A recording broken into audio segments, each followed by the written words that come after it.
Има думи, които не са просто звук. Това се върти към светлина, спокойствие и вътрешна сила. Днес ще се потопим в една от най-древните и мощни мантри. Мантра на изцелението. Затвори очи, почувствай дъха си. Постави ръка на сърцето и усети как света около теб замлъква и всяка твоя мисъл бавно се разтваря в тишината, от която идва всичко.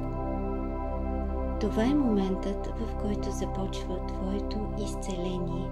Прочети мантрата на глас.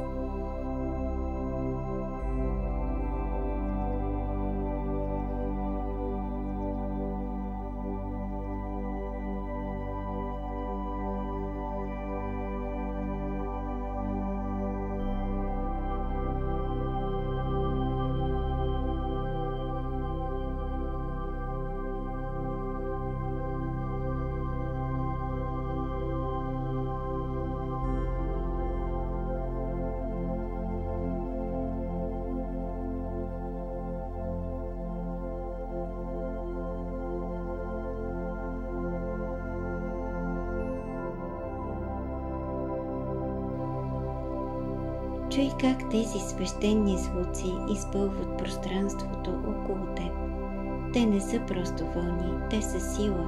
Сила за изцеление и всяка сричка прониква в тялото ти, в душата и ума ти.